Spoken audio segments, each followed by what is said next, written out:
Hey guys, in this tutorial I'm going to show you how I manually transform this log footage into a clean commercial grade look directly on mobile using not video without using LUTs or filters. So the goal here isn't about randomly stacking colors but understanding why the image start looking cinematic. So let's dive in.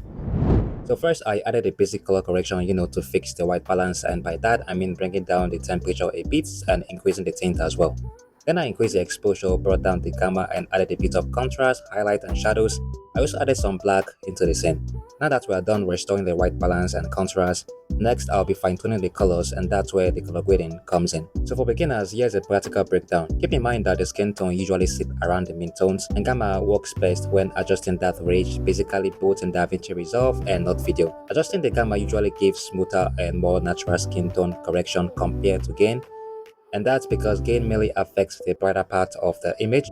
Likewise, in not video, gamma adjustment tends to influence the skin tones more naturally, and while the gain mostly affects the highlights and brighter region of the footage. The lift, on the other hand, controls the shadows and darkest area of your footage. So I'm going to push the gamma a little bit towards yellow and warmer tones to make the skin feel more healthier, while for the gain I will add a subtle blue tone to give the footage a slight cold temperature without ruining the skin tone. So yeah, I'm going to do what they call split toning. In our previous correction, I shifted the entire image globally towards cool and magenta tones, and so in the color grading white balance I'm going to reverse some of that by slightly restoring the yellow and green tones back into the footage. Now by combining this adjustment, different parts of the image start reacting differently. The cool blue tone stays in the shadows and background, and while the warmer tone stays on the skin. So next I added a bit of saturation and contrast, and I'm also going to use the red and blue china mixer for precise matrix grading. For the red china I adjusted only the green and blue inputs. Now this refined the golden hue of the skin and gave it a warm look without oversaturating it. And for the blue china I blended all three inputs to mix the color data more naturally. With this, I introduced a cinematic blue cyan tone into the reflection and shadows that help separate them from the warmer subject. Then I added a bit of blue into the shadows to make the footage feel even more cinematic. Next, I switched to the hue versus saturation curve.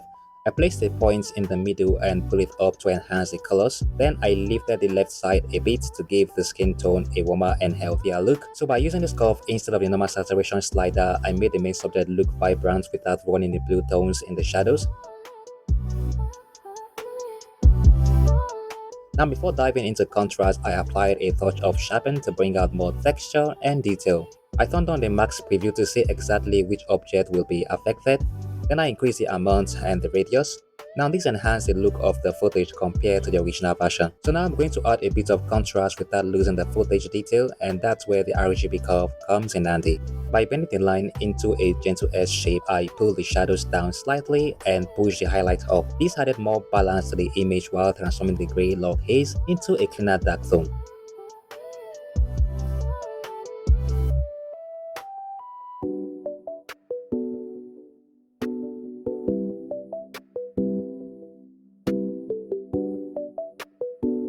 So I think this procedure is also applicable to other log footage with similar lighting conditions, and with these settings this could even become a reusable color preset for similar footage. But I still can't deny the fact that not video still has some limitation compared to professional softwares like DaVinci Resolve, but for a smartphone workflow these results are quite impressive. So thanks for watching, and I'll see you in the next one. Peace.